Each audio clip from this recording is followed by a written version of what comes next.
आप सभी का स्वागत है समता अकेडमी चैनल पे। आप हमारे पीछे देख रहे हैं लखनऊ सचिवालय। तो आज मैं जो पढ़ाने जा रहा हूँ प्रशासनिक शब्दावली, ठीक है, एडमिनिस्ट्रेटिव ग्लोसरी, यानी you can say administrative words जो एग्ज़ाम में काफ़ी बार बार पूछे जाते हैं, like MPPSC, UPPSC, RO and UP lower PCS जो है।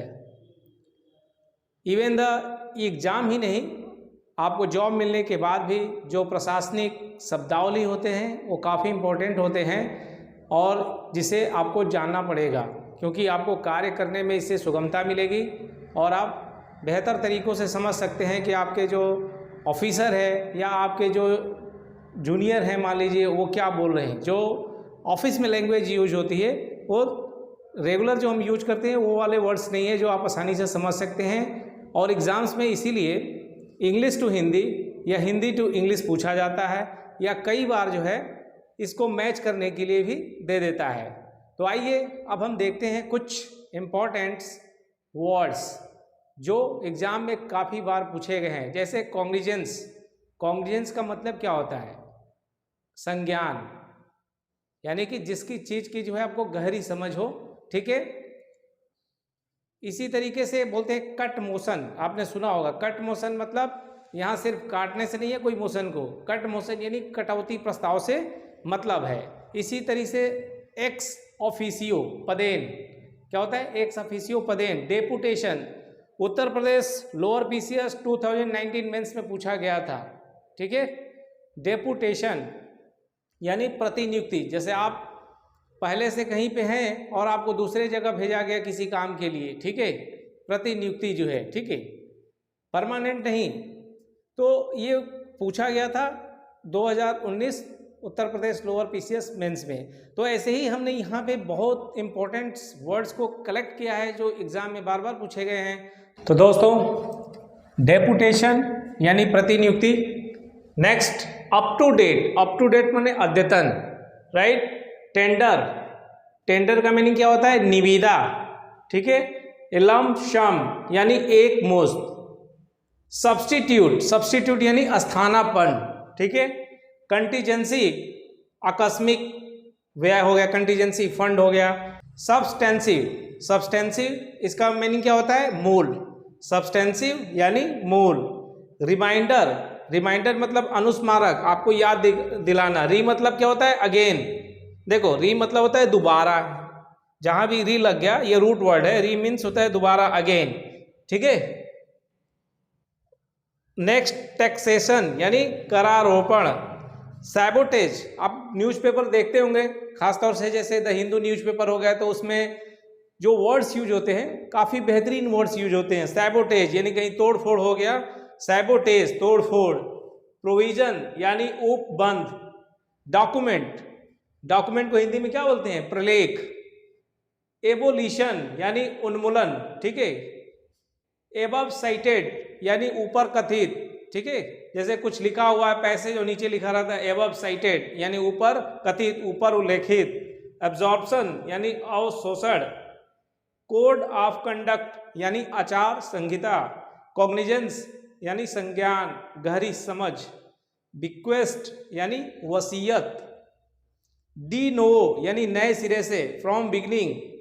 रैंक एंड फाइल यानी जन साधारण। इमोलमेंट यानी वेतन, परिलब्धियां। नेक्स्ट, जोनल, मंडलीय, आंचलिक। हिंदी में क्या बोलते हैं जोनल को? मंडलीय, आंचलिक। प्रोविजन यानी शर्त। पुट इन एबियंस यानी स्थगित करना, ठीक है। विद स्टैंड यानी सहन करना। यार्डस्टिक यानी मानदंड। लिगेसी यानी विरासत।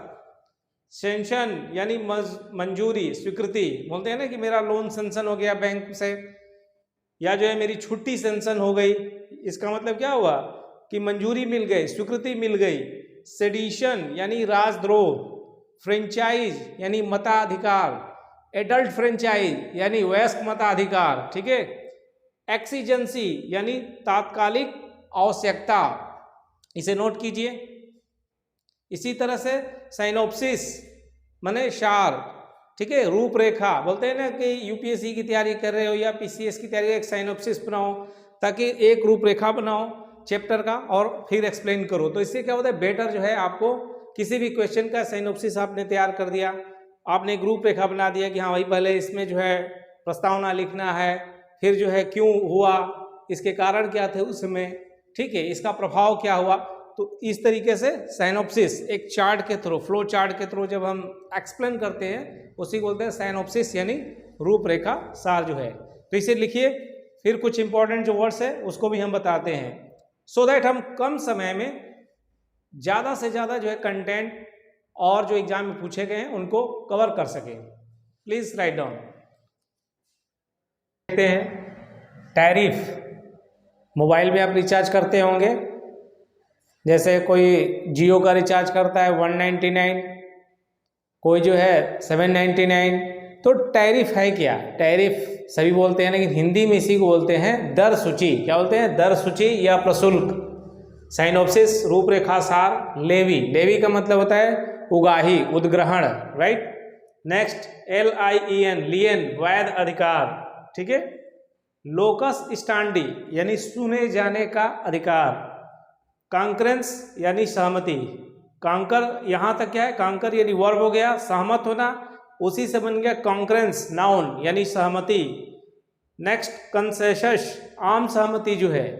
स्टेटस क्यू, यथापूर्व स्थिति। सब्सिडी, सरकार क्या करती है, जैसे गैस पे सब्सिडी देती है, जैसे किसानों को जो है खाद पे सब्सिडी देती है, तो क्या है, एक आर्थिक सहायता करती है सरकार, अनुदान मतलब। इजेक्टमेंट यानी बेदखली, जैसे आपको किसी ने आपके घर से बेदखल कर दिया, आपके ज़मीन से बेदखल कर दिया। इजेक्ट वर्ड जानते होंगे आप, जैसे पेन ड्राइव यूज करते हैं आप, CD यूज करते हैं, तो निकालने के लिए राइट क्लिक करके निकालते हैं ना, इजेक्ट पे प्रेस करते हैं। जैसे इजेक्ट प्रेस करते हैं तो आपका जो है पेन ड्राइव के लिए लिख देता है कि आप अब निकाल सकते हैं सक्सेसफुली। फिर CD जो है आपकी बाहर आ जाती है यदि लैपटॉप यूज करते हैं। तो इजेक्ट से ही बना है इजेक्टमेंट यानी बेदखली। फिस्कल, राजकोषीय, जब आप इकोनॉमी पढ़ते हैं तो फिस्कल डेफिसिट शब्द आता है, राजकोषीय घाटा। हाल्टिंग अलाउंस, सुने होंगे आप जब ट्रेन से ट्रेवल करते हैं, यार इस ट्रेन का हाल्ट जो है यहाँ पर है, फिर अगला हाल्ट वहाँ पे। हाल्ट मतलब ठहराव, जहाँ पे ट्रेन रुकती है, ठहराव जो है, तो उसी से वर्ड बना है हाल्टिंग अलाउंस, विराम भत्ता। जैसे आप सरकारी जॉब कर रहे हैं, कहीं जाते हैं तो आपको अलाउंसेज मिलते हैं, रुकने के लिए मिलते हैं अलाउंसेज, आपके TA मिलते हैं, ट्रेवलिंग अलाउंसेज। तो हाल्टिंग अलाउंस विराम भत्ता से संबंधित है। हैंडकफ, हथकड़ी लगाना, ऐसा कोई काम मत कीजिए कि आपको पुलिस हथकड़ी लगाए, तो हैंडकफ हथकड़ी लगाना। कॉन्फिडेंशियल, सरकारी कर्मचारी हैं, डिफेंस में सर्विस करते हैं, तो जो भी देखेंगे पेज लिखा रहता है कॉन्फिडेंशियल, मतलब इसको छिपा करके रखना है। या कोई डॉक्यूमेंट आपको किसी ऑफिसर ने दिया, किसी ने दिया और कॉन्फिडेंशियल लिखा हुआ है, तो उसका ये नहीं कि मीडिया हाइप करना है। Media hype in the sense बाहर प्रचार नहीं करना है, इवन तो ना घर में ना बाहर किसी को बताना है, बिकॉज वो क्या है, कॉन्फिडेंशियल है, गोपनीय है। अप्रूवल, आप देते हैं कोई चीज़, तो जब तक अप्रूवल जो है, जब तक अधिकारी का, जब तक आपके सीनियर का साइन नहीं होता है तो क्या होता है, अप्रूवल नहीं मिलता है। तो अप्रूवल यानी अनुमोदन। ये देखिए, ये जो आप देख रहे हैं ये MPPSC एग्जाम में पूछे गए थे, ठीक है। कॉन्फर्मिटी, अनुरूपता या अनुसरण, ठीक है। पर्सुअल, अवलोकन। डिफैक्टो यानी वास्तव में। कॉन्सिक्वेंटली, परिणाम स्वरूप। नेक्स्ट बेनिफिशियरी यानी लाभार्थी, जैसे आपको ऑनलाइन पैसा भेजना है या जैसे पेटीएम से ही किसी के अकाउंट में पैसा भेजना होता है, तो आप बेनिफिशियरी ऐड करते हैं, यानी लाभार्थी जो है ऐड करते हैं। तो यही है बेनिफिशियरी, लाभार्थी। इसके अलावे जो है जैसे एक्सपेंडिचर, एक्सपेंस है, व्यय खर्च है, डॉक्यूमेंट हमने पढ़ाया था, प्रलेख, ठीक है। नेक्स्ट है क्षतिपूर्ति, बोलते हैं ना कि भाई सरकार को ये कंपनसेशन देना चाहिए, ट्रेन में ट्रेवलिंग कर रहे थे, ये दुर्घटना हो गया, कंपनसेशन, क्षतिपूर्ति, उसी को हिंदी में बोलते हैं। विलेख यानी डिड, DEED, डिड। तो ये काफ़ी इंपॉर्टेंट है, इसे नोट कीजिए। कॉन्ट्रैक्ट का मतलब क्या होता है? कॉन्ट्रैक्ट यानी मसौदा।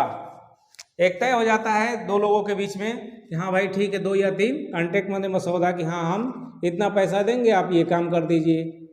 जैसे मान लीजिए आपने जो है घर बनाने के लिए किसी से कॉन्ट्रैक्ट कर लिया, किसी प्रोजेक्ट के लिए कॉन्ट्रैक्ट कर लिया, तो कॉन्ट्रैक्ट यानी मसौदा। राइट। लिखिए, इसको दिखाई दे रहा है, विलेख, डीड यानी विलेख।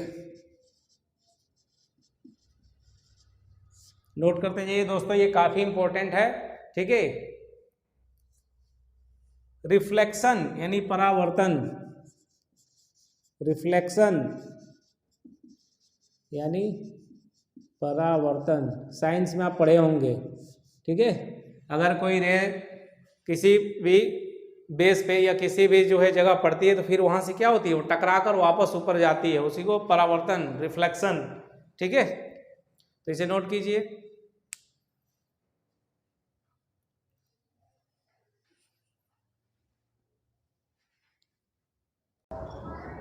तो दोस्तों अभी आगे देखिए, प्रोसिक्यूट, प्रोसिक्यूट का मतलब होता है अभियोग चलाना, ठीक है।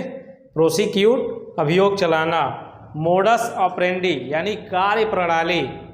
नेक्स्ट, पब्लिक नोटिफिकेशन, कोई भी जब फॉर्म आती है, कोई भी मतलब जॉब की वैकेंसी जब निकालनी होती है तो सरकार क्या करती है, एक नोटिफिकेशन जारी करती है, पब्लिक नोटिफिकेशन, सार्वजनिक अधिसूचना, सो दैट सबको पता चल सके और सब लोग फॉर्म भर सके। अगर ऐसा नहीं होता तो पता भी नहीं चलता और सीटें अपने आप भर जाती।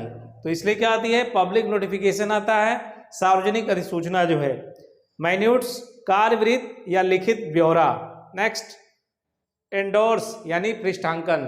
तो दोस्तों आज के लिए जो प्रशासनिक शब्दावली है यहीं समाप्त करते हैं, और भी हम आगे ऐसे लेकर के वीडियो आपके लिए आएंगे, सो दैट आपके एग्जाम में हम पूरा आपका सहयोग कर सकें। और इसी के साथ दोस्तों, जय हिंद, जय भारत।